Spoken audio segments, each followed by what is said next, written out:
Amén. Tomen sus asientos. Muchísimas gracias, qué honor y qué placer estar con ustedes esta tarde. Cada vez que me presentan de esa manera me intimidan, ¿eh? Ahora tengo que decir algo inteligente, ese es el problema, ¿no? No sé por qué me habrán puesto aquí a la hora de la siesta, pero bueno, me pareció muy apropiado el versículo bíblico, ¿eh? Levántate tú que duermes. Vamos a hablar de un tema bien candente el día de hoy, que es el tema de la provisión de Dios para todos nosotros. No tenemos todo el tiempo que nos gustaría tener. La verdad que sería bueno pasarnos un día conversando sobre el tema de la provisión, pero yo sé que este es un tema muy difícil y muy doloroso para el liderazgo del cuerpo de Cristo en Latinoamérica, porque a todos nos falta, ¿no es cierto?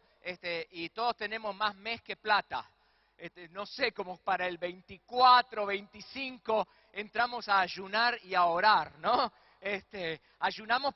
Oramos para terminar el ayuno. Pero bueno, el día de hoy yo quiero compartir con ustedes algunas ideas que le pueden ayudar en el proceso de crear una cultura de generosidad en su congregación. Estos son ideas este es un material completamente nuevo. Ustedes saben que los conferencistas internacionales generalmente tenemos una serie de conferencias que enseñamos y las vamos y las enseñamos por todos lados, porque eso es lo que la gente quiere escuchar. Pero cuando hablé con el liderazgo de COICOM, ellos me dijeron: Andrés, el tema de la finanza es un tema serio en nuestro continente, y si nosotros vamos a hacer la iglesia del siglo XXI, que Dios quiere que nosotros sepamos, tenemos que tener el motor económico. Y el motor económico no va a venir del norte. El motor económico va a venir de nuestras propias congregaciones, de nuestras propias iglesias, de nuestra propia tierra. Dios tiene todo el dinero que hace falta para cumplir con su voluntad en medio de nosotros. Entonces yo quiero compartir con ustedes algunas ideas importantes en esta tarde. Tengo bastante material que compartir. Usted ya va a ver, espero que haya traído lápiz y papel, porque tenemos bastante trabajo por delante. Y solamente tengo como una hora para compartirlo. Déjeme mostrarle un par de materiales que le pueden ayudar en el proceso de, por un lado, sanar a la gente económicamente en su congregación. Por ahí empieza la sanidad de la iglesia. Familias económicamente sanas hacen iglesias financieramente sólidas. Recuerde eso. Familias económicamente sanas hacen iglesias financieramente sólidas. El problema que nos pasa a nosotros los pastores es, como dice ese viejo proverbio latinoamericano, ¿no? Ojos que no ven, corazón que no... Exactamente. Entonces, ¿qué pasa? Nuestras iglesias están sufriendo un desangre económico en forma normal, regular. La gente de nuestras iglesias se nos está metiendo en problemas económicos y nosotros no lo vemos. ¿Por qué? Porque ¿cuándo nos vienen a hablar estos ingratos? ¿Cuándo vienen? ¿No es cierto que cuando ya están por morir? Cuando ya van a perder la casa, cuando ya van a perder el negocio, algunos cuando van a perder el matrimonio, ahí nos vienen a ver, vamos a ver al pastor, ¿no? Pero para entonces ya es demasiado tarde. Y no solamente que es tarde, sino que estos buenos para nada han estado perdiendo un montón de plata por meses y meses y meses y meses. Hay gente que ha estado perdiendo decenas de miles de dólares. Yo conozco gente aquí mismo en Asunción que estuvo perdiendo cientos de miles de dólares hasta que finalmente llegaron, no al pastor, llegaron a mí, ¿no? Gracias al Señor que los hemos sanado financieramente y ahora están sólidos, ¿no? Y pueden apoyar la obra de Dios, porque alguien que está pagando decenas de miles de dólares en intereses podría estar dando decenas de miles de dólares a la obra de Dios, ¿o no? No estamos hablando de sacarle el pan de la boca a los niños. Estamos hablando de alguien que está derrochando el dinero, pagándoselo a los bancos, cuando lo podrían estar invirtiendo eternamente en el reino de Dios, ¿no? Bueno, pero eso es lo que nos pasa. Nuestras iglesias, créame, porque yo conozco a sus ovejitas. A mí me hablan de las... A usted no le dicen nada, pero a mí sí me las dicen, ¿no? Entonces, hágame caso. Nos estamos desangrando económicamente en la iglesia. Entonces, ¿cómo podemos parar el desangre?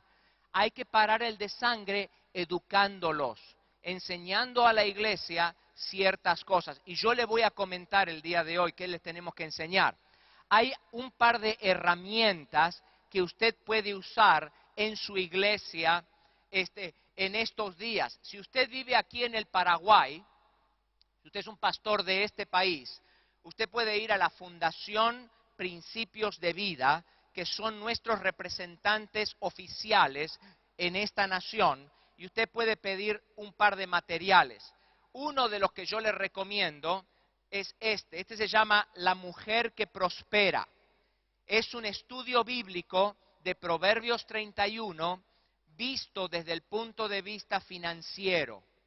Al final de cada capítulo hay una experiencia de grupo pequeño, pero para hacer mejor y más rica la experiencia, los hermanos paraguayos y las hermanas paraguayas han creado este cuaderno de trabajo que se puede usar en sus células, en sus clases de escuela dominical, armando grupos de estudio bíblico.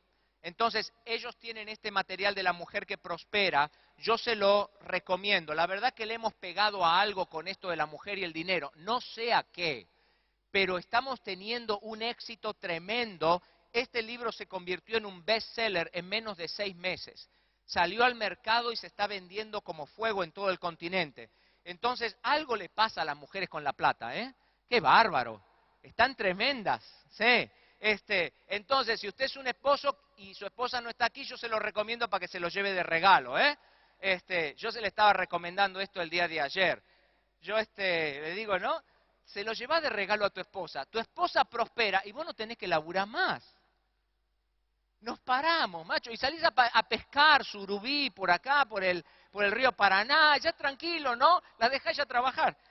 Bueno, que no te escuche, ¿eh? Pero no, yo creo que Dios tiene un plan para la vida económica de las mujeres. Esto le va a enseñar a las señoras a manejar bien el dinero, pero todo el estudio comienza con la pareja y el dinero. Entonces, esto no solamente le va a ayudar a las mujeres, le va a ayudar a las mujeres y a los esposos a manejar apropiadamente el dinero. El otro estudio que tenemos es un estudio que hicimos hace varios años atrás y que es un estudio de 10 semanas que puede cambiar sus vidas, puede revolucionar su vida. Es así rojito, se llama Conceptos Financieros, y también los hermanos de aquí de la Fundación lo tienen disponible. Y yo se lo quiero recomendar. Hemos pasado a miles y miles de personas. Por lo menos debemos haber pasado unas 20.000, 25.000 personas en Latinoamérica a través de este estudio de 10 semanas. Tenemos unos testimonios increíbles. Y si usted quiere escuchar algunos, acérquese a la Fundación Principios de Vida y usted va a escuchar lo que Dios está haciendo a través de este estudio bíblico. Es un estudio también para grupos. Y los hermanos de la Fundación. Aquí está Patricia, que representa a la Fundación y nuestro arreglo con ellos, y ella puede orientarle sobre este material. Si usted no vive en el Paraguay, hay un material que le quiero recomendar, que es un devocional, y se llama Una vida generosa. Sí, déjalo allí el devocional. Eso es una campaña de 40 días. 40 días para una vida más generosa. La congregación completa pasa a través de la experiencia. Cada día hay un 85-90% de Biblia para leer. Todos los días, la mayoría de este material es solamente Biblia. Lo escribió un hermano que se llama Brian Cluth, que fue el presidente de la Asociación de Mayordomía en Estados Unidos, un pastor de Colorado Springs, ahora vive en Denver. Y yo me pasé unos 20 días más o menos reescribiendo esto y acomodándolo a nuestra cultura y nuestra situación latinoamericana. Lo acabamos de imprimir. No está disponible en el Paraguay todavía, pero está disponible en otros países. Si usted desea hacer una campaña de 40 días de generosidad, se lo recomendamos ampliamente. Nuestros test, hicimos unas pruebas en Estados Unidos y afuera de Estados Unidos, han sido altamente exitosos. Viene con una experiencia de devocional diario, una experiencia celular durante la semana, hay tareas que tienen que hacer la gente durante toda la semana, viene con 6 sermones y 6 videos. Los videos son para comenzar los estudios bíblicos de la semana. Es un material muy bueno para incrementar el tema de la generosidad. Hemos tenido iglesias que han subido sus ingresos un 40%, un 50%, un 100%. Una iglesia en Venezuela, cuando empezó a enseñar nuestros materiales, no este específicamente, pero nuestros materiales, subieron sus ingresos un 240%. Hay mucho para crecer en el área del dar en nuestras congregaciones. Entonces necesitamos empezar a enseñar apropiadamente el tema de la generosidad, sin hacer que la gente se sienta culpable, sin hacerlo sentir mal, sin citarles Malaquías todos los domingos a la mañana, enseñándoles, ¿no es cierto?, lo que la palabra de Dios dice. Ahí usted tiene 3 materiales que ya puede implementar en su iglesia. Muy bien, entonces permítame compartir con usted este taller sobre la provisión permanente. Yo creo que Dios tiene todo el dinero necesario para hacer su voluntad en su iglesia. Yo creo que Dios tiene todo el dinero que Él necesita para hacer su voluntad en su iglesia. Eso es número 1. Número 2, yo creo, y es bíblico, que Dios no necesita una economía exitosa para bendecir financieramente a su pueblo. Dios no necesita que su país tenga una economía exitosa para que Dios bendiga financieramente a su iglesia. ¿Usted me cree eso? ¿Usted lo cree? No me lo crea a mí. Deme un ejemplo. Deme un ejemplo real de Dios bendiciendo económicamente a una iglesia tremendamente en medio de un país pobre. A ver, ¿dónde han visto un ejemplo? Estamos en el ejemplo. ¿No es cierto que sí? Claro que sí. Yo me acuerdo hace algunos años atrás, esta es una iglesia muy especial para mí, porque el pastor Abreu fue uno de los primeros pastores del continente que me invitó cuando yo empecé este ministerio de enseñanza de mayordomía. Nadie me conocía en esa época, todo el mundo se andaba preguntando, ¿pana qué? Pana... Ahí viene el hermano Panavisión, decían, ¿no? Porque yo trabajaba en la radio, ¿no? Panasonic, no es Pana, es Panasonic, ¿no? La gente se andaba preguntando, ¿y este tipo viene a hablar de plata? ¿Qué quiere? ¿No? Y el pastor Abreu confió en mí. Y yo me acuerdo que nos reunimos, todavía se estaban reuniendo en la iglesia vieja, en el templo viejo, ¿no? Y él fue uno de los primeros pastores que confió en mí y me permitió venir y enseñar aquí. Ya hace como, más o menos, quizás deben ser como 12 años atrás. Fácil, ¿no? Entonces me acuerdo, hemos pasado a través de todo un proceso. Y me acuerdo que estuve aquí hace un par de años atrás, cuando todavía aquí estaba la obra gris. No había alfombra, no estaba terminado, nada. Pero el pastor me dijo, Andrés, estamos empujando la cosa, y nos falta todavía dinero, ¿no? Para terminar el asunto. No sabemos de dónde va a venir, pero ya por fe nos estamos reuniendo en el nuevo templo, ¿no? Y todavía no estaba todo esto así tan bonito. Y se veía feo en realidad todo, ¿no? Pero con los ojos de la fe lo veíamos lindo. Entonces yo me acuerdo que me paré aquí en el púlpito y ese domingo por la mañana, y algunos hermanos me lo hicieron acordar ahora en este viaje.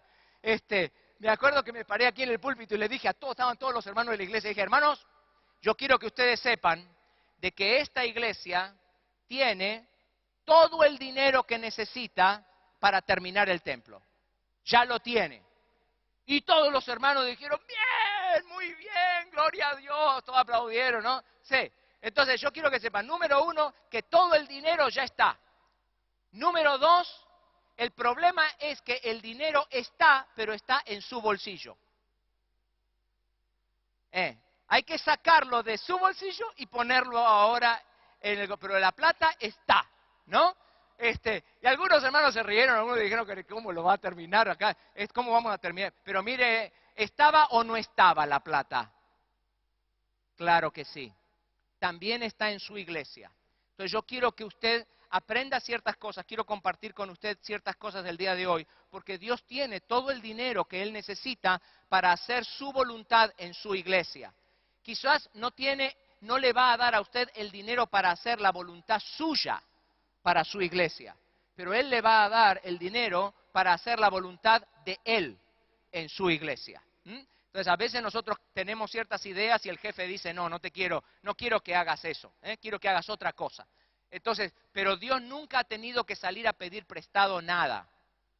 Siempre paga cash. Y siempre, porque Él tiene todo el dinero del mundo. Dice el libro de los Salmos, capítulo 24, verso 1, de Jehová es la tierra, su plenitud, el mundo y los que en él habitan. Básicamente, todo, ¿no es cierto? Entonces, Él lo tiene todo y Él le puede proveer. Algunos problemas que yo veo en el continente latinoamericano. Número uno, yo veo que tenemos más mes que ofrendas. No llegamos al final del mes, ¿no? Andamos con ciertas dificultades. Número dos, tenemos situaciones extremas. Los pastores latinoamericanos lidiamos con situaciones bien difíciles, bien difíciles. Tenemos divorcios, tenemos problemas con chicos, con los jóvenes, tenemos dificultades en el barrio, tenemos dificultades económicas que el país está pasando. Nosotros continuamente lidiamos con situaciones extremas. Número tres, tenemos familias que sufren. Número cuatro, tenemos menos voluntarios, nos falta gente. Como nos falta plata, no podemos tomar gente a tiempo completo que trabaje con nosotros, ¿no es cierto? Y entonces necesitamos voluntarios, pero siempre andamos cortos de voluntarios, necesitamos más voluntarios. Y número 5, lidiamos con divorcios, violencias, embarazos juveniles, crisis financieras, endeudamiento. Tenemos los peores problemas y la menor cantidad de recursos. Esa es nuestra situación. Déjeme mostrarle un estudio que se ha hecho en Estados Unidos hace muy poquito tiempo atrás, que demostró que 3 de cada 4 pastores están necesitando un segundo trabajo para poder llegar al final del mes, para poder darle de comer a su familia. Tenemos una cantidad tremenda de pastores en el continente latinoamericano y líderes de ministerios en el continente latinoamericano que tienen que salir a buscar un trabajo afuera de la iglesia para poder sustentar a sus familias. Entonces, eso quita efectividad en la iglesia, ¿no? Porque uno ya pone allá afuera 40 horas, la iglesia le requiere por lo menos unas 50, 60 horas por semana, ¿no? Entonces, uno no da, uno termina quemándose. ¿Sabe que hace unos 30, 40 años atrás, los pastores se quedaban en sus iglesias un promedio de 12 a 13 años? El día de hoy el promedio está alrededor de 4, especialmente en las ciudades. La gente se está quemando, los pastores se están quemando, y están quemando porque tenemos demasiado trabajo que hacer, especialmente tenemos a veces que tener 2 trabajos en vez de 1. Nosotros en cultura financiera, aquí en el Paraguay a través de la fundación, le ayudamos a la iglesia de 3 maneras, haciendo cursos, desarrollando líderes y haciendo seminarios. ¿Para qué? Para tener más ofrendas, menos deudas, menos estrés de dinero, más voluntarios y mejores empresarios en su iglesia. Si usted tiene empresarios en su iglesia, hay que empezar a enseñarle a esos empresarios cómo manejar el dinero y su empresa de acuerdo a principios de la palabra de Dios. Es muy importante eso, porque ahí se nos va mucho de los recursos. ¿Qué tenemos que hacer para una provisión permanente? 2 cosas. Número uno, yo quisiera hablar en primer lugar qué tenemos que enseñar. ¿Qué tenemos que enseñar en la iglesia? Y número dos, ¿qué tenemos que hacer? Por un lado, ¿qué debemos enseñar y qué debemos hacer? Siempre en el tema de las finanzas hay un balance entre el ser y el hacer. ¿Usted me está escuchando bien? ¿Se escucha bien? Ok, muy bien. Entonces, primero, ¿qué debemos enseñar, mis hermanos? Si yo estuviera en sus zapatos, si yo fuera el pastor de su iglesia, mi esposa y yo hemos sido, a ver, aquí me presentan, ¿no es cierto?, como el orador internacional, doctor, escritor. Mire, aquí entre nos, ¿no? La verdad de la milanesa es que mi esposa y yo somos plantadores de iglesia. Eso es lo que somos. Ahora, ni bien nos mudamos a este pueblo donde vivimos ahora, lo primero que hicimos fue plantar una iglesia. Hemos estado en la tarea pastoral ya por más de 20 años. Entonces, nosotros le entendemos a usted. Si yo estuviera en sus zapatos, esto es lo que yo enseñaría. Número uno, yo enseñaría que el ser es más importante que el hacer. El ser es más importante que el hacer. Este fue uno de los grandes descubrimientos que hice cuando escribí mi primer libro, Cómo llego a fin de mes. Yo, usted sabe, no vengo del mundo de las finanzas, vengo del mundo de la comunicación social. Yo fui a Estados Unidos a estudiar comunicación social con un énfasis en radio y televisión. Al final de cuentas, empecé a trabajar para la radio del Instituto Moody, primero como un productor, locutor, y después eventualmente vine a ser el administrador de la emisora en español. Y entonces, pero al mismo tiempo estábamos haciendo la tarea de plantación de iglesias, de la tarea pastoral. Entonces, cuando el grupo Nelson me pidió a mí que escribiera el primer libro de Cómo llego a fin de mes, cuando me uní al equipo del doctor Larry Burkett, que es mi mentor y de quien aprendí la mayoría de las cosas que yo enseño, cuando yo empecé a hacer el trabajo de investigación para este libro, uno de los grandes descubrimientos que me pasó es que yo descubrí que cuando hablamos de dinero o cuando hablamos de administración, el ser es más importante que el hacer. El ser es más importante que el hacer. ¿Por qué? Porque el ser maneja el hacer. ¿Quién soy yo? Determina cómo tomo decisiones en la vida, especialmente decisiones económicas. Entonces, quién soy yo en mi interior determina si eventualmente voy a ser exitoso o no con las finanzas. Y esto lo acaban de descubrir los norteamericanos hace algunos años atrás, cuando tuvieron el escándalo de Enron. ¿Se acuerda el famoso escándalo de Enron? MSI, Enron allá en Estados Unidos. Fue una cosa terrible, ¿no? Gente que manejó la empresa terriblemente mal, hicieron unas malas decisiones. Esta gente de Enron eran gente que tenía doctorados en economía. Todos los líderes de esta compañía tenían doctorados en economía, doctorados en marketing, eran unos corruptos bien educados. Sí, pero eran corruptos al final. Entonces, ¿qué está diciendo Harvard en estos días? Harvard, Yale, Princeton University, UCLA, las grandes universidades de Estados Unidos ahora le están diciendo a las empresas, toma carácter, no tomes habilidad en primer lugar, porque la habilidad se construye, el carácter una vez que está armado es muy difícil de construirlo. Entonces hay ciertas cosas que uno tiene que ser para poder hacer. El ser maneja tu hacer. Por ejemplo, muchas veces cuando yo hago estos seminarios la gente me pregunta, Andrés, yo quiero mejorar mis finanzas. ¿Qué tengo que hacer? Y yo le digo, esa es la pregunta equivocada, ¿ves? La pregunta no debería ser, ¿qué es lo que yo tengo que hacer? La pregunta debe ser, ¿qué es lo que yo tengo que ser? Por ejemplo, tú tienes que ser ordenado. Si tú eres una persona ordenada, normalmente y naturalmente eso te va a llevar a querer tener un plan para controlar gastos, porque eres ordenado, quieres controlar tus gastos. Ahora, yo te puedo enseñar aquí, en este fin de semana, cómo armar un plan para controlar gastos. Tú vas a decir, ah, mira, no era tan difícil como yo pensaba.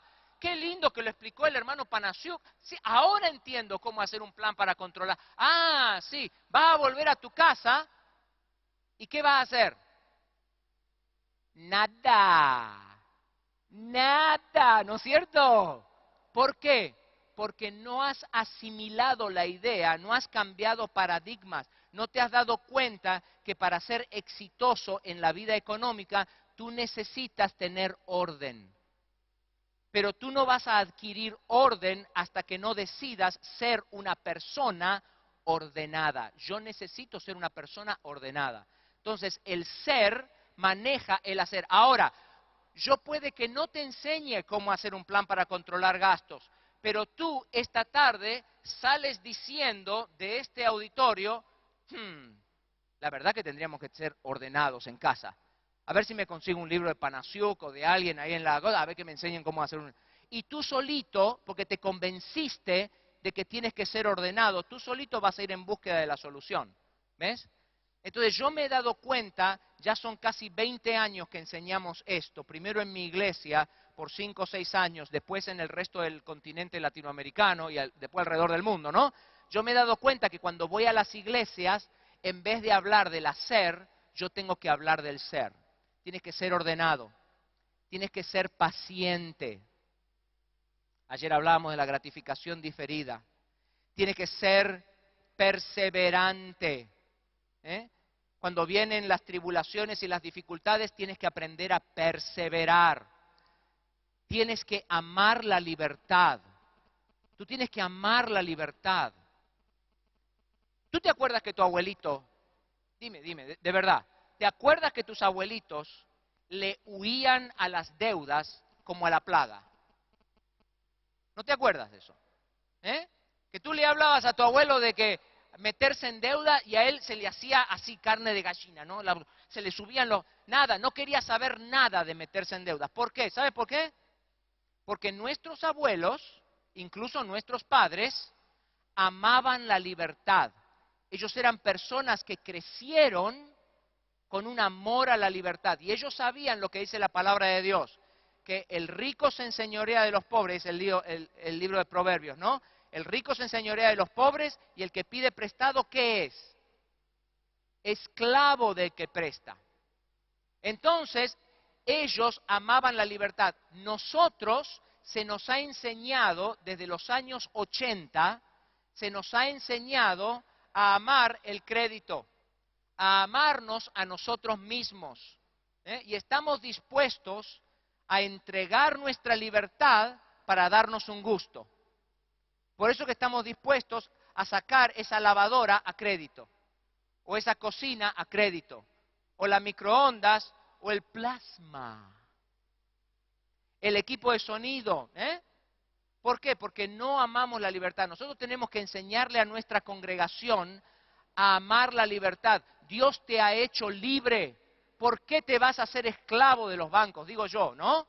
El Señor te hizo libre. Dice la palabra de Dios, si Jesucristo nos libertare, seremos verdaderamente libres. Dios quiere que tú seas libre. Él te ha salvado con la sangre del Señor Jesús para que seas una persona libre. Y tú andas corriendo ahí detrás de los bancos para estar esclavizándote. Tienes que enseñar a la gente de tu iglesia a amar la libertad. En el siglo XXI, cuando hablamos de pagar intereses, el juego se llama el que paga pierde. Así se llama el juego, el que paga pierde. Cada vez que tú pagas intereses, pierdes. Pagas intereses, pierdes. Pagas intereses, pierdes. Todos esos intereses, miren, hagan un ejercicio en su iglesia. Vaya el domingo a la iglesia, dele papelitos blancos a toda la gente y pídale que no pongan su nombre, pero que pongan en el papelito blanco cuánto dinero están pagando de intereses cada mes. Algunos ni saben cuánto de interés están pagando. Mucha gente no tiene idea ni cuánto están derrochando en intereses. Pero si tú haces ese ejercicio y les ayudas a pensar, ¿no es cierto?, cuánto están pagando intereses, cuenta cuánto dinero están tirando a la basura todos los meses. Ese dinero es dinero del reino. La plata que tiene nuestra gente en el banco, el salario de la gente de nuestra iglesia, no le pertenece a ni le pertenece a nuestra iglesia, ni le pertenecen a ellos. Le pertenece al Señor. Todo eso es dinero del reino. Y esa gente lo está tirando a la basura en intereses. Entonces, enseña a amar la libertad y ese tipo de cosas. Entonces, debemos enseñar que el ser es más importante que el hacer. Para una lista del ser y el hacer, busquen en el libro Cómo llego a fin de mes. Los primeros 7 principios son los principios del ser. Los segundos 7 principios son los principios del hacer. Muy bien. En segundo lugar, tenemos que enseñar una imagen clara de Dios. Tenemos que enseñarle a nuestra gente a tener una imagen clara de quién es Dios. Uno de mis,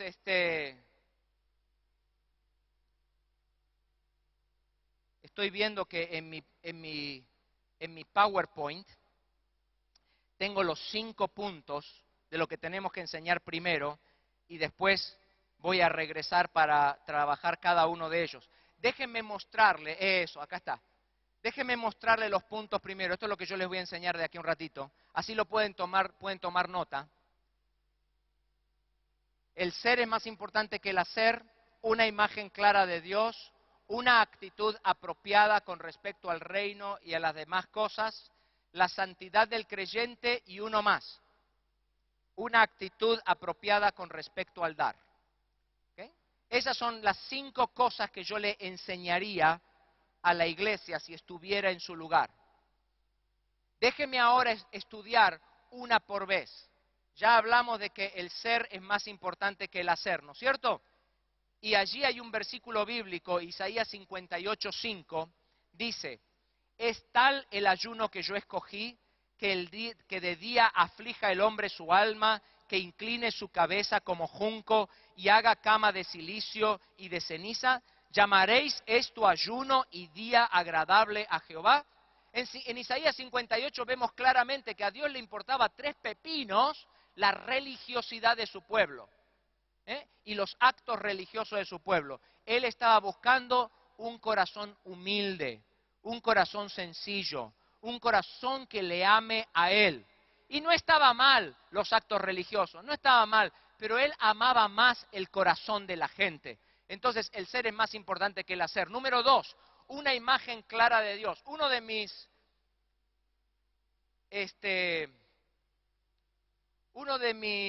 mis teólogos favoritos se llama A.W. Tozer, T-O-Z-E-R, A.W. Tozer. Cualquier cosa que usted encuentre de Tozer, léalo. Pero tómese un tiempo para leerlo a Tozer, porque él es bastante profundo en lo que él enseña. Hay un libro que escribió A.W. Tozer que se llama El conocimiento del santo, The Knowledge of the Holy, para aquellos que hablan el inglés, ¿no es cierto?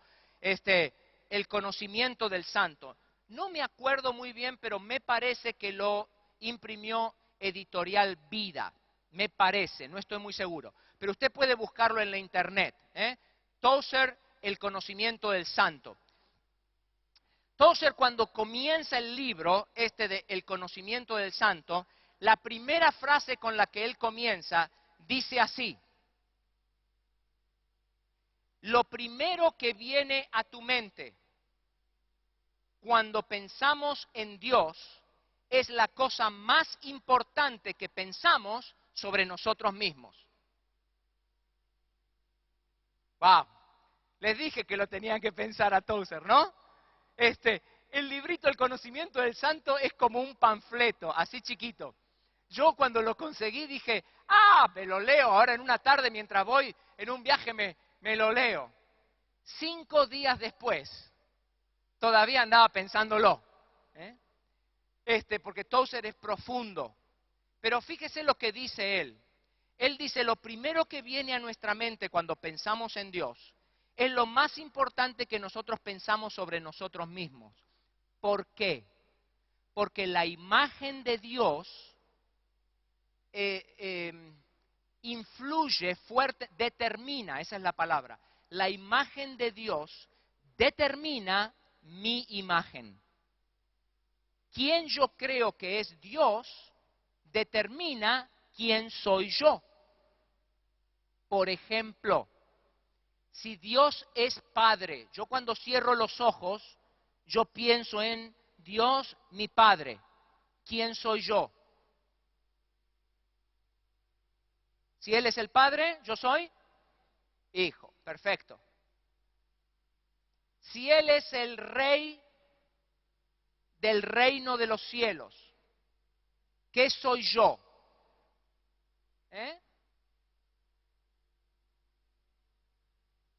No. Somos, si Él es el Rey de un reino, nosotros somos ciudadanos de ese reino, ¿no es cierto? Somos embajadores. Bien. Si Él es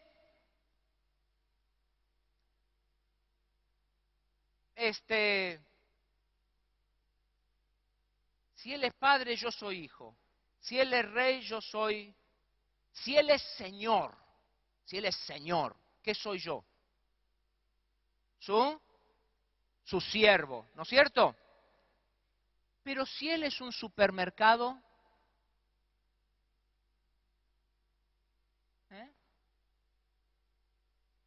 si Él es un supermercado, ¿qué soy yo? Un consumidor, ¿no es cierto? Sí. Si Él es supermercado, yo soy consumidor. Y este es un problema que tenemos en la iglesia latinoamericana. Muchos de nuestros creyentes sentados en los asientos de nuestra iglesia ven a Dios como un proveedor de servicios. Si Él es el gobierno, el Ministerio de Bienestar Social, si cuando yo cierro los ojos yo pienso en un Dios que es el Ministerio de Bienestar Social, ¿quién soy yo? Soy un beneficiario. ¿Entiendes? Entonces mucha gente se relaciona, hemos llegado a una sociedad de consumo y estamos consumiendo a Dios. El centro de la relación entre Dios y yo soy yo. Sí, Dios existe para servirme a mí. Dios existe para amarme a mí. Dios existe para perdonarme a mí. Dios existe para sanarme a mí. Dios existe para darme a mí todo lo que yo le pido. Y cuando no me lo da, me enojo. ¿Entiendes por qué la gente se enoja cuando Dios no le da lo que ellos están orando? Porque ellos piensan de que Dios es un proveedor de servicios, es un supermercado a donde yo voy en búsqueda de las cosas que yo necesito. Pero Isaías 43:7 dice, todos los llamados de mi nombre, para gloria mía los he creado. Nosotros existimos para servirle a Él. Nosotros existimos para amarle a Él. Nosotros existimos para adorarle a Él. Nosotros existimos para darle a Él todo lo que Él nos pida. ¿Entienden la diferencia? El problema ha sido la forma en la que hemos hecho evangelismo. Y yo soy, cuando le hablo a los pecadores, yo soy el primero, ¿ok? Esto es algo que yo me he dado cuenta en mi vida pastoral. A veces cuando hemos predicado el evangelio, lo hemos predicado de una forma inapropiada. Hemos empezado a decir, ¿no es cierto? Hemos dejado el camino marcado por hermanos como Billy Graham, como Luis Palau, como otros hermanos grandes evangelistas, en los que tomaron un encare bíblico al asunto del arrepentimiento, a venir a los pies del Señor. Cuando uno habla, ¿no es cierto?, de hacer evangelismo, hay tres conceptos muy importantes que tenemos que compartir con nuestra gente. Arrepentimiento, confesión y conversión.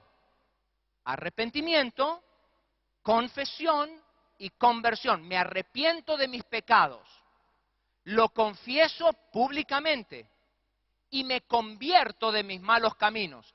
Si usted ve cualquier película de Billy Graham o cualquier película de los grandes evangelistas a través de los siglos, siempre esos tres elementos han estado presentes. Arrepentirse de los pecados, confesarlos públicamente. Por eso le pedimos a la gente que levante la mano, que pase al frente, ¿no es cierto? Y luego convertirse de sus malos caminos. Pero en los últimos años hemos estado predicando. Tú tienes un problema, ven a Jesucristo. Tú tienes un dolor, ven a Jesucristo. Tienes una situación, ven a Jesucristo. Te pica la oreja, ven a Jesucristo. No sé, tu suegra no te quiere, ven a Jesucristo. Entonces la gente está viniendo a nuestras iglesias. ¿Por qué? Para arrepentirse de sus malos caminos. Para confesar, vienen al frente. ¿Para qué? Para confesar sus pecados. Yo me acuerdo, mi papá, nosotros vinimos de Ucrania, ¿no es cierto? Mi abuelito vino de Ucrania hace como 100 años atrás. Cuando cayó la cortina de hierro, mi papá tuvo la posibilidad de volver a visitar el terruño y fue a visitar Moscú. Estuvo en la ciudad de Moscú y predicó en la primera iglesia bautista de Moscú. Y él me contaba de que el día que él fue a predicar a la primera bautista de Moscú, el pastor de la iglesia, al final de su sermón, hizo un llamamiento. Entonces, mi papá predicó, hizo una predicación evangelística y luego el pastor pasó al frente y a hacer el llamado evangelístico, ¿no? Entonces la gente pasó al frente. Cuando la gente pasó al frente, el pastor agarró un micrófono y le dijo, a ver, ¿y usted de qué se arrepiente? No, yo soy un borracho y me arrepiento de haber tomado tanto todos estos años. Muy bien, ¿y usted de qué se arrepiente? No, yo le pego a mi esposa y a partir de ahora ya no le voy a dejar que ella me pegue a mí. Así, hermano, mi papá estaba choqueado. Dice, si hacemos esto en una iglesia latinoamericana, se nos van todos, ¿no? Pero uno no se sorprende que la iglesia rusa haya sobrevivido 75 años de comunismo. Cuando uno, ¿no es cierto?, se arrepiente de los pecados, se arrepiente.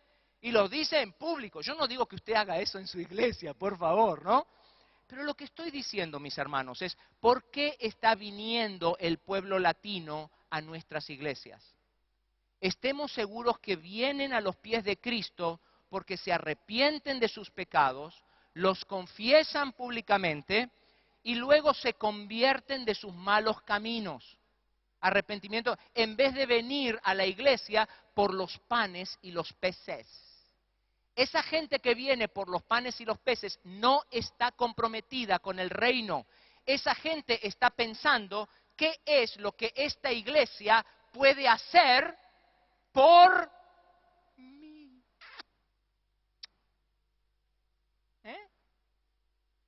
Esa iglesia está pensando, hoy estoy acá porque me gusta, tienen un coro y ahí el hermano que dirige la alabanza canta como Marcos Witt.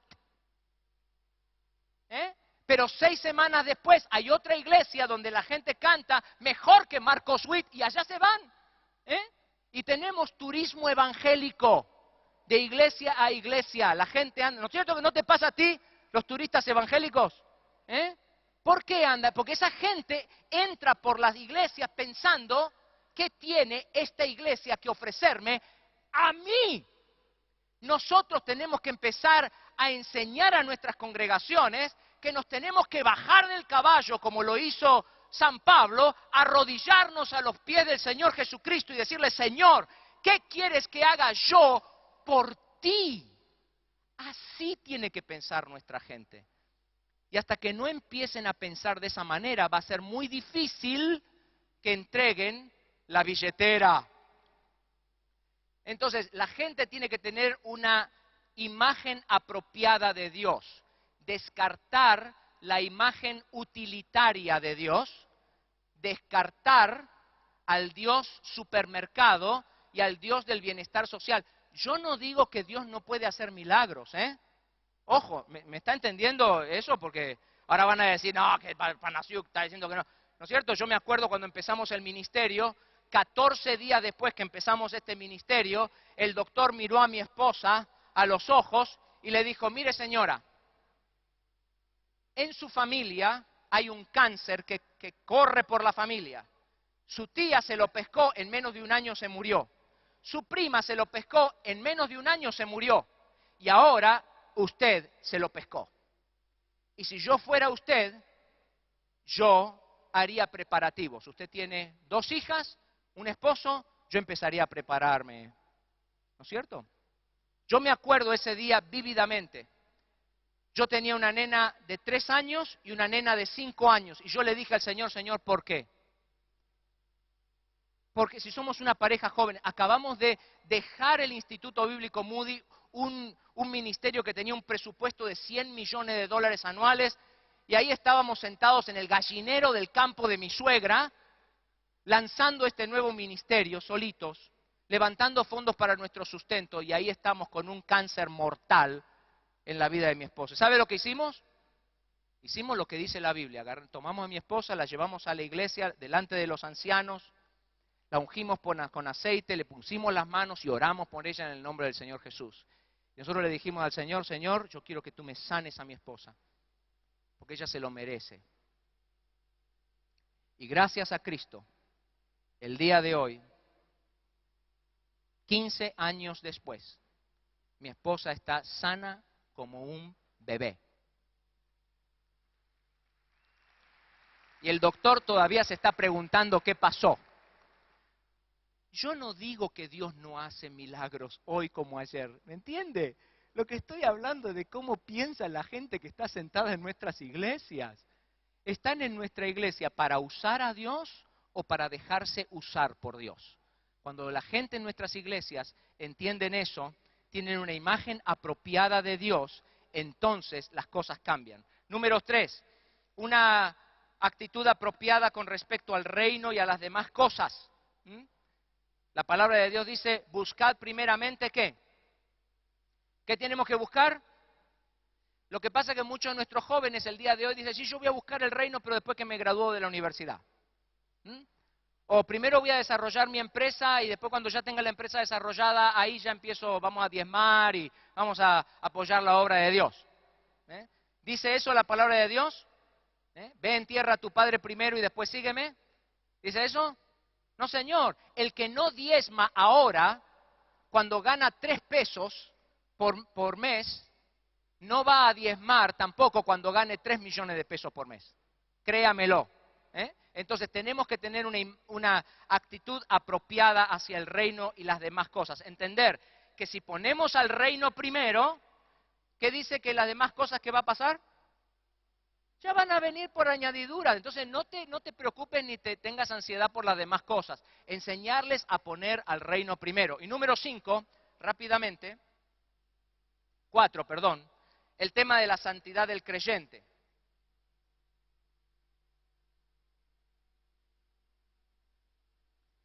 Este es un tema muy importante, porque Dios no puede bendecir una vida que está en pecado. Dios dice, sed santos porque yo soy santo. Dios espera de nuestra iglesia, de nuestras iglesias y de nuestros miembros, santidad. Espera pureza. Espera que seamos separados solamente para Él y no para el mundo. Entonces, nosotros tenemos que enseñarle a nuestra gente a poner al Dios verdadero primero.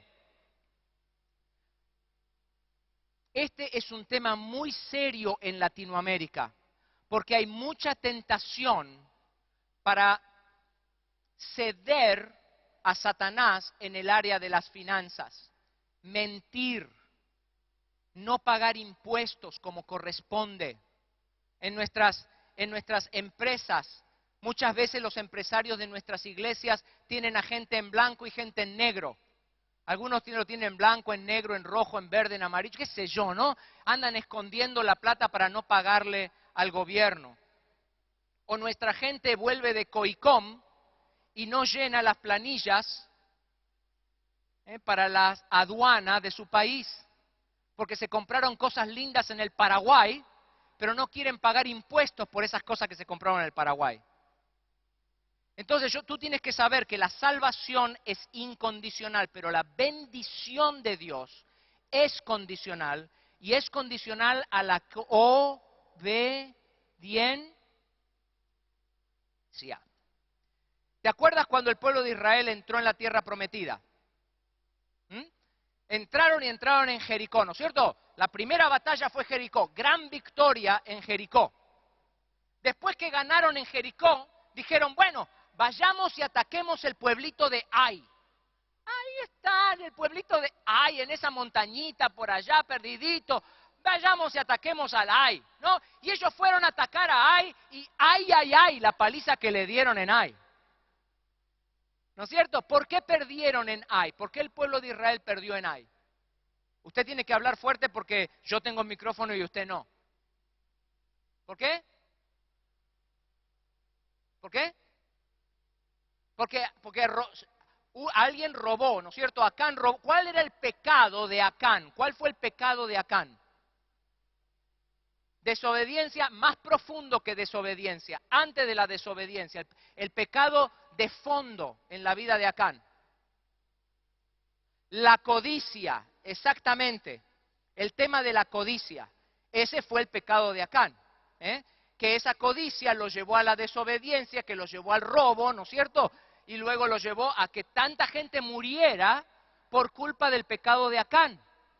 Lo mismo nos pasa a nosotros, hermanos. Tú tienes que ir a tu casa y buscar el pecado de Acán en tu propia casa. La palabra de Dios dice, y ayer lo estábamos enseñando en el taller, no podemos servir a dos señores, porque vamos a amar a uno, ¿no? Y menospreciar al otro. No podemos servir a Dios y a... Yo creo que el hermano Craig Hill estuvo aquí enseñando, ¿no es cierto? Y a Mamón, ¿no es cierto? Mamón. Mamón es una fruta acá. Sí, en mi país también. Pero en el mundo antiguo ese era el dios del dinero.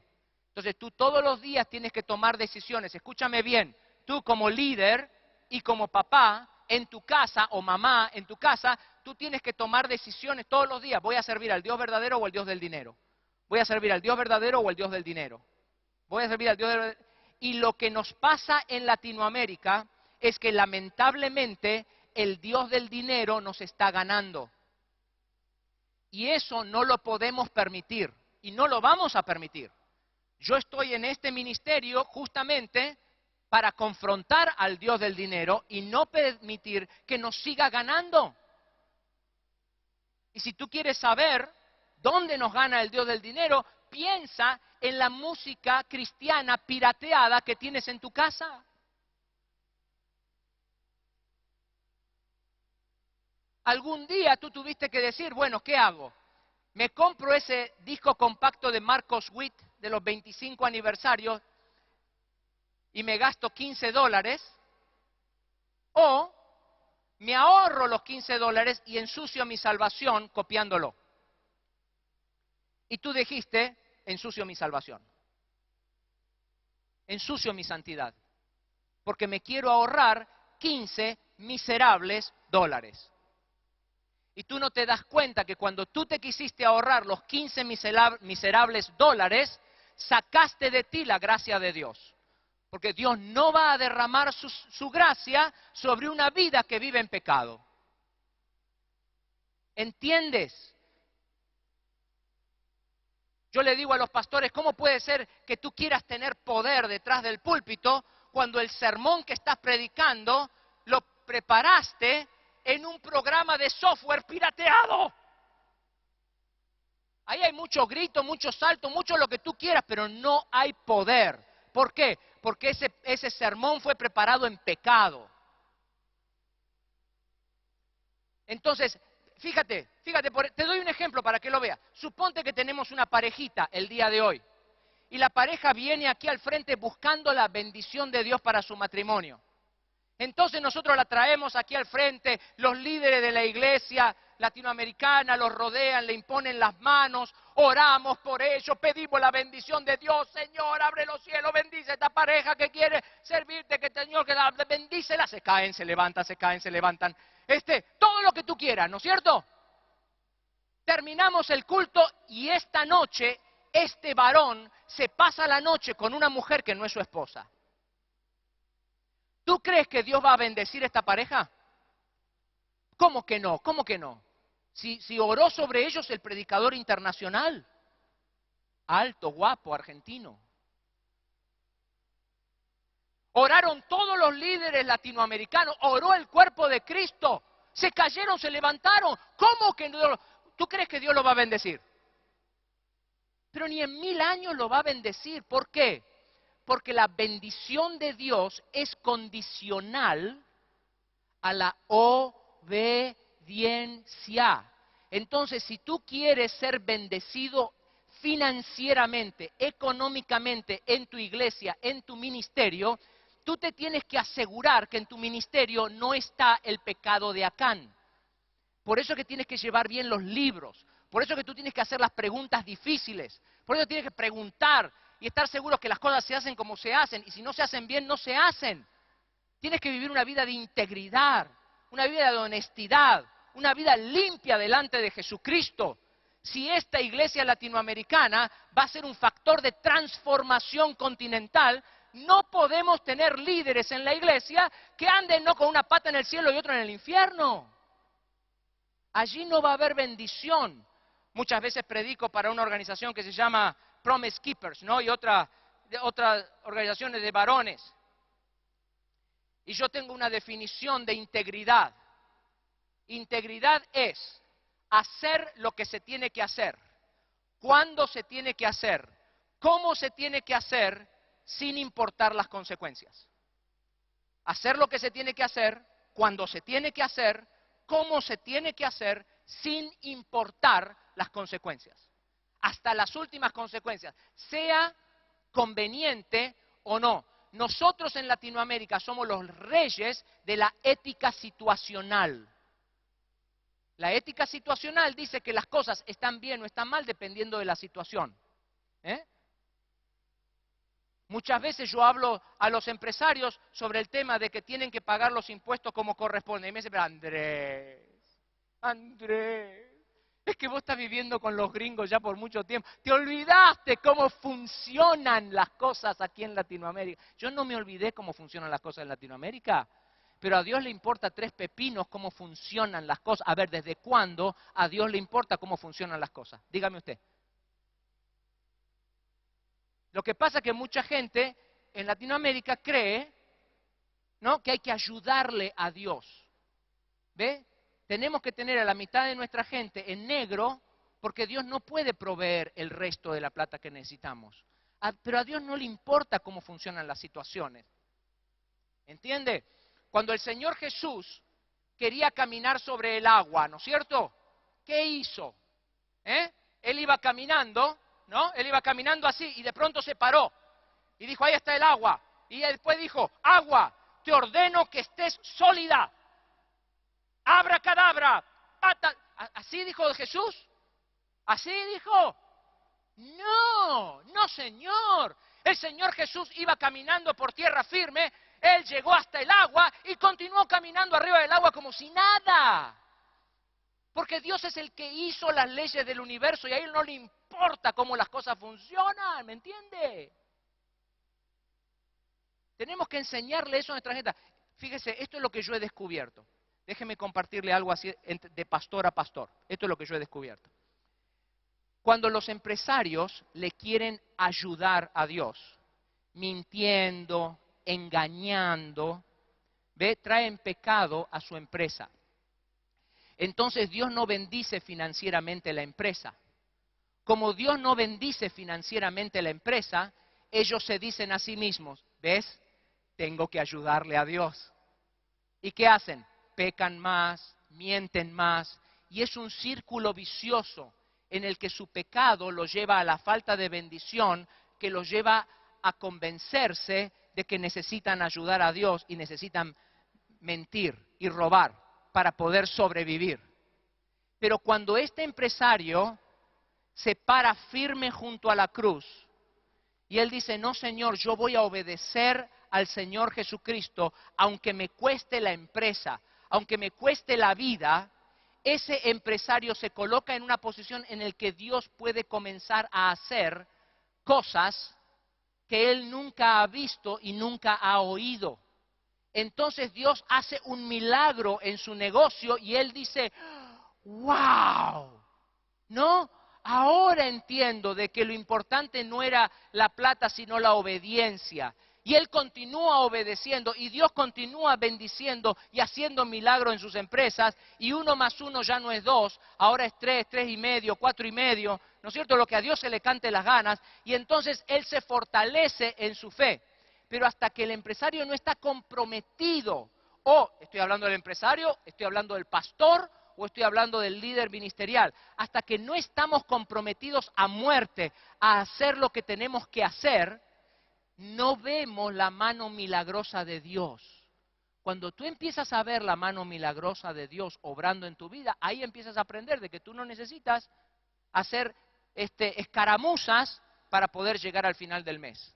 Y que la falta de provisión en tu vida tiene que ver con una falta de compromiso con la palabra de Dios. Entonces, tarea para el hogar. Tú vas a volver a tu casa y vas a buscar el pecado de Acán y lo vas a limpiar. Yo le tengo prohibido a mis hijas el bajar música de la internet sin pagar. Hay veces hay música que uno la puede bajar de gratis, eso no es ningún problema. Pero esa que no se debería bajar gratis y que hay que pagarla, nosotros abrimos una cuenta y yo la tengo asociada con mi cuenta de banco y cada vez que ellos quieren bajar una canción, una música apropiada, por supuesto, la pueden comprar, la pueden pagar automáticamente. ¿Por qué? Porque yo tengo que andar predicando ese tipo de cosas por todo el continente. Y no puedo tener el pecado de Acán en mi casa. ¿Ves? Tú tienes que volver a tu casa, tienes que buscar el pecado de Acán. Tú tienes que entrar en tu oficina y vas a buscar esta semana el pecado de Acán. Porque primero tenemos que limpiarnos. Dice, cuando el pueblo de Israel llegó a la tierra prometida, antes de cruzar el Jordán, Dios le enseñó, no me voy a meter en ese estudio, pero Dios le dijo algunas cosas importantes al pueblo de Israel antes de cruzar la tierra prometida. Una de las cosas le dijo, Josué le dijo, santificaos, porque el día de mañana Jehová hará maravillas entre vosotros. Santificaos, porque el día de mañana Jehová hará maravillas entre vosotros. Si tú quieres que Dios haga maravillas en tu iglesia, ¿cuándo te tienes que santificar? Si quieres que Dios mañana haga maravillas en tu iglesia, en tu ministerio, ¿cuándo te tienes que santificar? Hoy, exactamente. Entonces, esa es una decisión personal. Muy bien. Y finalmente, una actitud apropiada con respecto al dar. No tengo mucho tiempo con respecto a esto, pero tenemos que enseñarle a nuestra gente a dar apropiadamente. Dar debe ser parte de nuestra experiencia de adoración.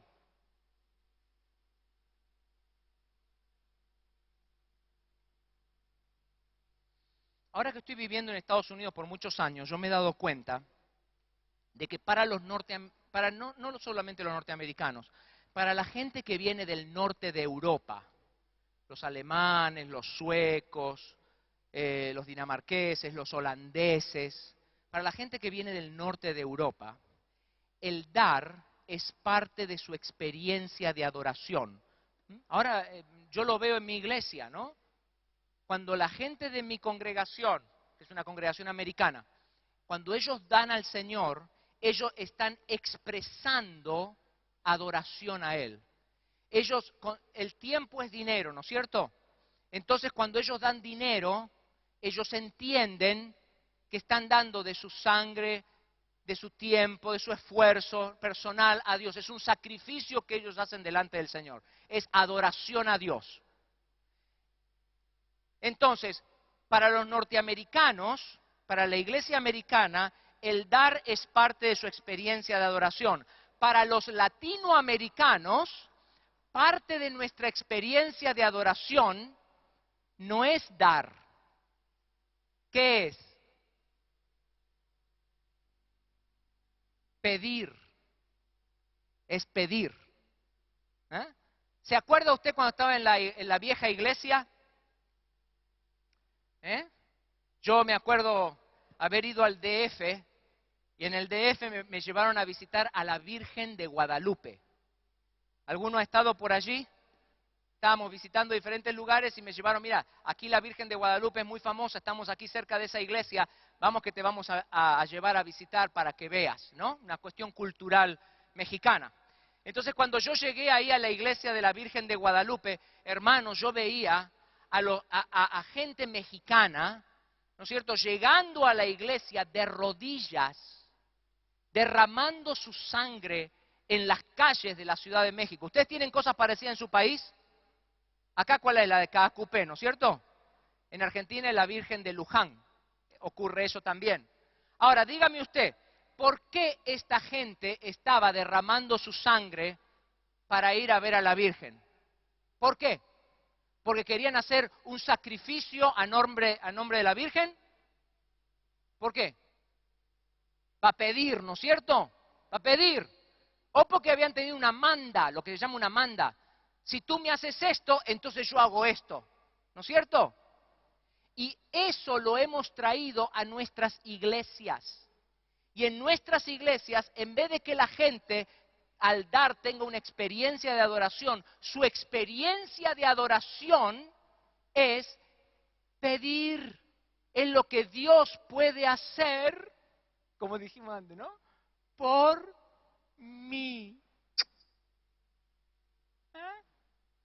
Tenemos que cambiarle esa idea, enseñarle a la gente a adorar a Dios con nuestras ofrendas. Nuestros diezmos y nuestras ofrendas son parte. La otra es que debe ser hecho por amor.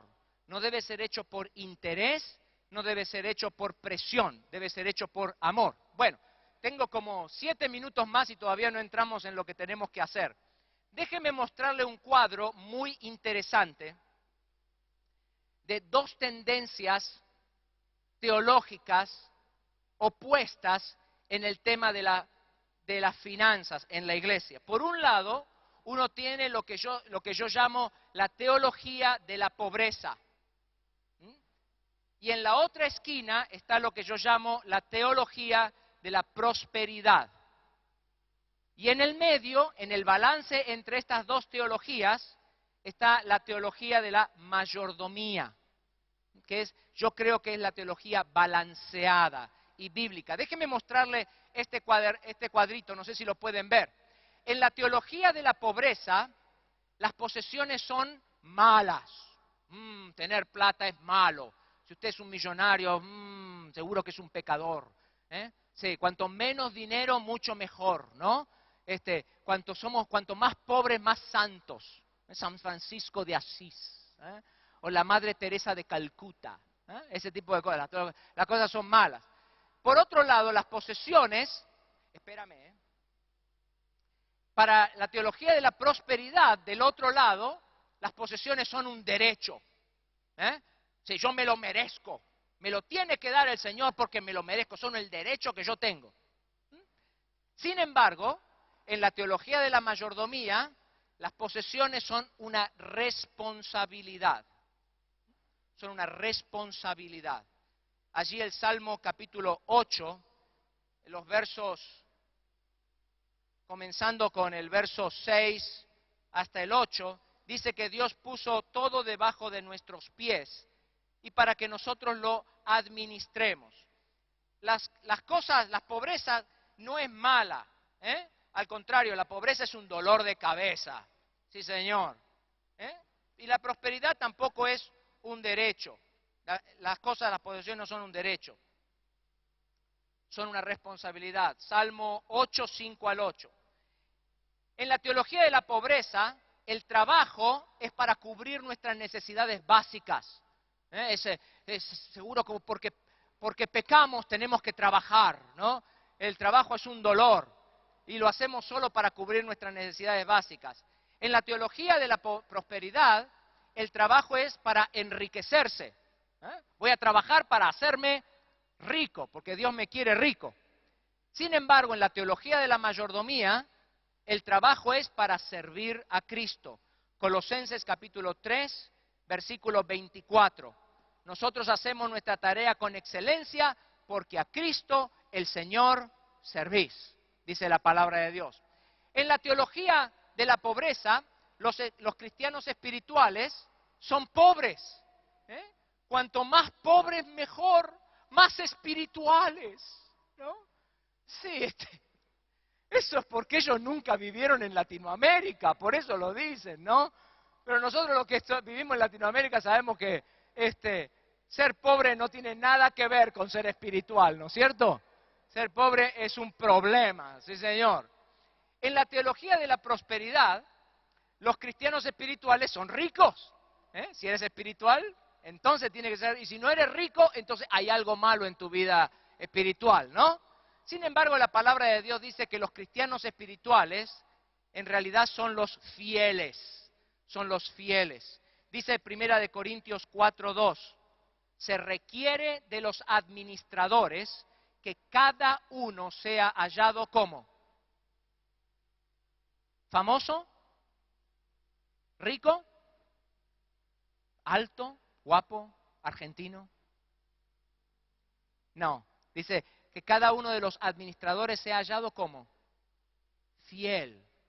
Muy bien, en la teología de la pobreza, los carnales y perdidos son los ricos. Esos ricos, malévolos, que están llenos de plata y seguramente se van a ir al infierno, ¿no? Así piensan los de la teología de la pobreza. Si tienen riqueza, pues gloria a Dios que la tenga. Yo prefiero ser rico que pobre, déjeme decirle la verdad. Sí. Y tener plata es más divertido que no tenerla. Sí. Por otro lado, para la teología de la prosperidad, los carnales y perdidos son pobres. Si eres pobre, eres un carnal, eres un perdido porque no estás prosperando.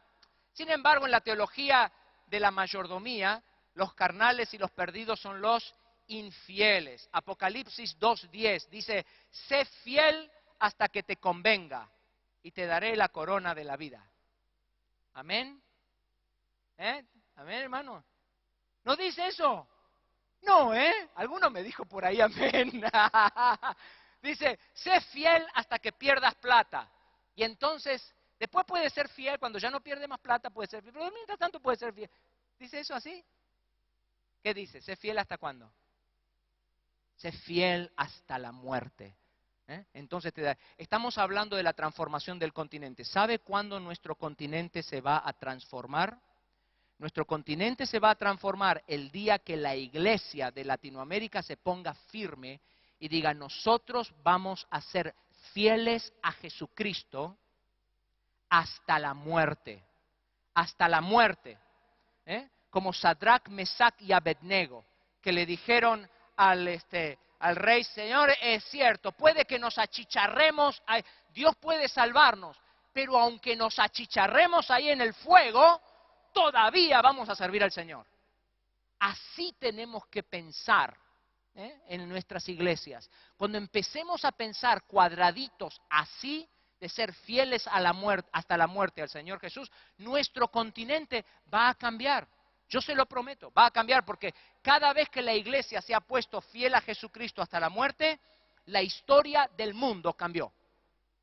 ¿O no? Y este es el tiempo de Latinoamérica, este es nuestro siglo.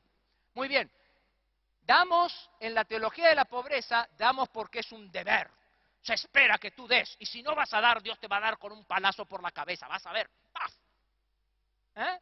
Así piensan los de la teología de la pobreza. Por otro lado, los de la teología de la prosperidad dice, damos porque habremos de recibir. Entonces hay un interés. Yo doy porque tengo un interés en recibir 10 veces más. Sin embargo, en la teología de la mayordomía, nosotros damos porque amamos a Dios y a su reino. Primera de Corintios, capítulo 13, versículo 3, dice que yo puedo darlo todo. Puedo dar todas mis posesiones al Señor. Puedo dar al Señor hasta mi propio cuerpo, entregarlo en ofrenda a Él. Y si yo no hago ese acto por amor, ¿de cuánto me sirve? ¿De cuánto? De nada. Entonces, mucha gente en Latinoamérica a veces me pregunta, pero Andrés, yo soy tan generoso con Dios, ¿por qué es que Él no me da? ¿Por qué cree que no le da?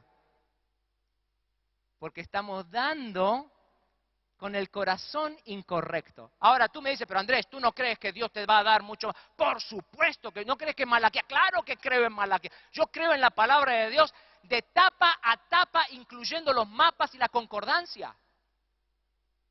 Claro que sí, claro que yo creo que cuando no somos tacaños y agarrados, Dios nos bendice tremendamente y que nosotros no le podemos dar más a Dios de lo que Él nos da a nosotros. Es imposible ser más generoso que Dios.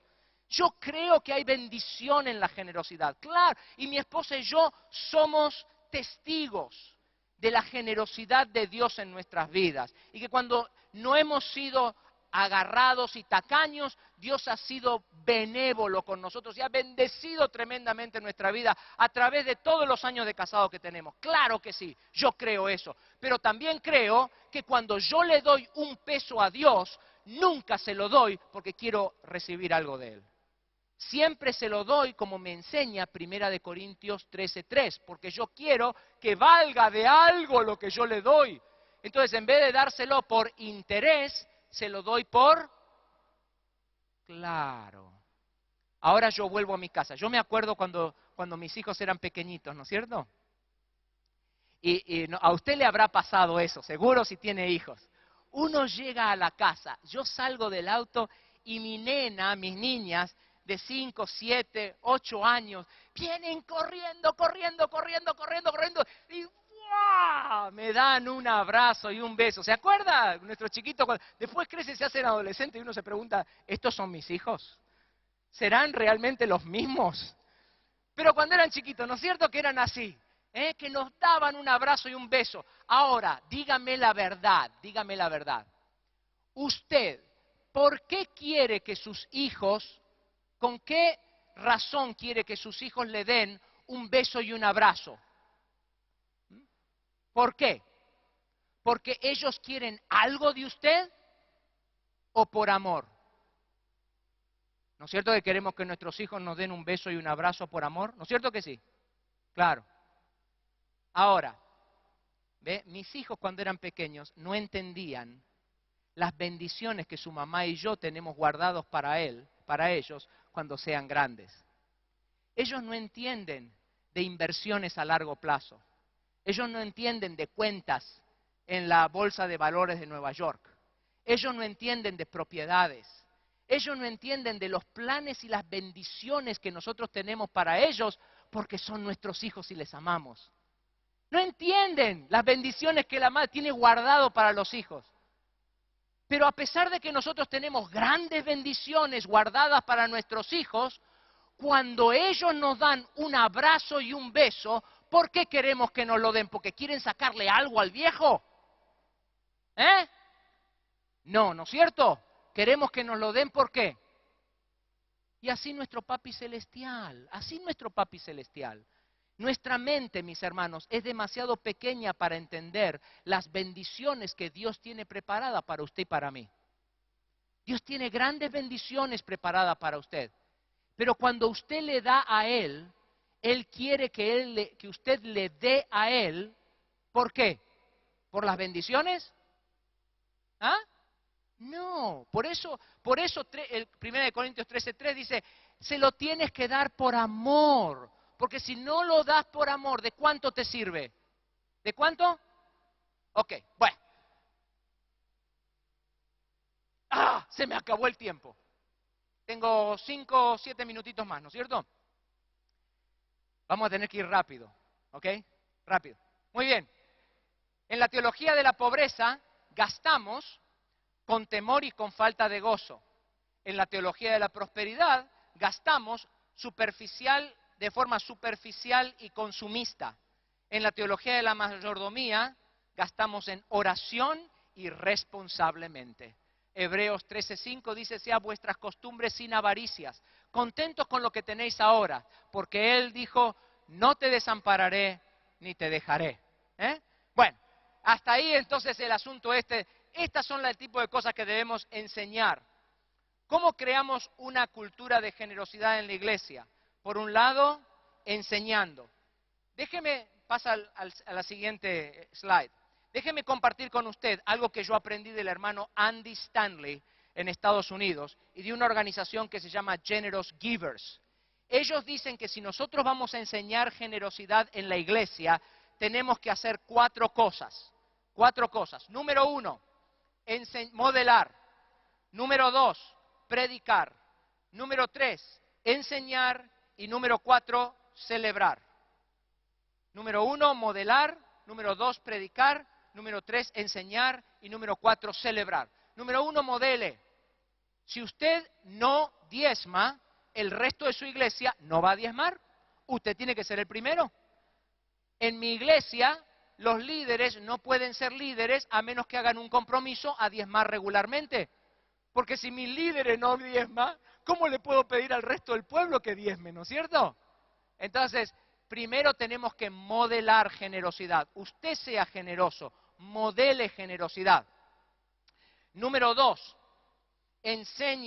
predique sobre generosidad en forma regular en su iglesia. Predíquelo. No solamente una vez al año cuando tienen que levantar las promesas de amor. Predíquelo con regularidad, así como usted predica sobre orar y leer las Escrituras. Número 3, enséñelo. Enséñelo en la escuela dominical, en las células, en los grupos. Enséñelo en el medio de otras predicaciones, cuando usted está predicando por otro lado. Enséñelo al andar, al caminar, al estar con sus líderes. Y finalmente, celébrelo. Celébrelo. Aprenda a celebrarlo. Cuando hay una linda historia, compártala con el resto de la gente. Cuando Dios hace algo fuera de lo normal, ¿no es cierto? Celébrelo con su congregación. Cuando ustedes llegan a las metas económicas, celébrenlo con el pueblo de Dios. Entonces, hagan esas 4 cosas. Modele, predique, enseñe y celebre. Todo el año, todo el año. No solamente una vez al año, esto todas las semanas. Todo el año usted lo tiene que estar haciendo. Su iglesia va a entrar en un proceso de transformación. Celebre ejemplos, ¿no es cierto?, de cómo un hermano hizo un sacrificio para la obra del Señor y lo que significó eso en la vida de otras personas. Yo no puedo darle, eso se llama dar testimonios, ¿no es cierto?, de testimonios de generosidad. Muy bien, le voy a dar rápidamente, no vamos a poder hacer esto de, bueno, rápidamente déjenme mostrarles las 6 cosas que tenemos que hacer para una provisión permanente. Y no tengo tiempo de explicarlas porque el tiempo se nos fue. Pero se las voy a poner en la pantalla para que usted, son 6, para que usted, y se los voy a leer. Colóquese bajo cobertura en su iglesia, de su esposa. Tenga un estilo de vida razonable. Yo creo que el pastor debe vivir en el estilo de vida que tiene el promedio de la iglesia. Si es una iglesia que apunta a una clase un poquito más alta, ese debería ser el estilo de vida que nosotros tenemos que tener. Si es más baja, debe vivir un poquito más abajo. Porque si uno vive demasiado ricachón entre gente pobre, la gente lo resiente. Y si uno vive pobre entre la gente ricachona, no le prestan atención a uno, ¿no? No lo respetan. Entonces, más o menos ahí, tengo un estilo de vida que sea razonable. Conozca las leyes de su país y obedézcalas. Ya lo hablamos eso, ¿no es cierto? Lleve una buena contabilidad. Necesita tener un presupuesto. Si usted no tiene idea de más o menos cómo debería armar el presupuesto de su iglesia, nosotros hemos preparado 7 hojas con formularios que usted puede mirar para ver cómo armar un plan de controlar gastos para su iglesia. Tengo incluso estos formularios en Excel. Entonces, en la medida en la que usted escribe, se van llenando automáticamente. Si usted quiere, yo le puedo mandar esos formularios por correo electrónico. ¿A alguien le interesaría recibirlos? Ok, haga lo siguiente, hágame un favor, tome un pedacito de papel, escriba su nombre, su correo electrónico y su celular. Ok, nombre, correo electrónico y celular, ya mismo. Escríbalo. Y Patricia, aquí adelante, ella tiene una caja, ¿ve esa caja de plástico? Patricia va a llevar esa caja de plástico a la parte de atrás. Usted cuando sale, coloque ese papelito ahí adentro. Necesitamos su celular porque a veces no entendemos bien cómo escribir el correo electrónico y nos rebotan las direcciones de correo electrónico. Pero yo le voy a dar, los archivos de Excel tienen como unas 9 páginas, 10 páginas de diferentes tipos de formularios. Y con mucho gusto se lo vamos a regalar el día de hoy, se lo mandamos por correo electrónico. Lleve una buena contabilidad. No haga nada bueno que parezca malo, ni nada malo que parezca bueno. Y obedezca los principios P, que son: tenga un plan, evite deudas, controle gastos, pague impuestos y sea generoso. Y ahora tengo que terminar porque si no, no me invitan nunca más a COICOM. Déjeme compartirle un pequeño chistecito. Este es típico pastor, ¿no?, que está bautizando a un hermano de la iglesia. El primer cartón dice: Carlos, cuando te bautice, recuerda que todo lo que se sumerja le pertenece a Dios. Pasa el siguiente. Hasta luego, hermanos, Dios les bendiga.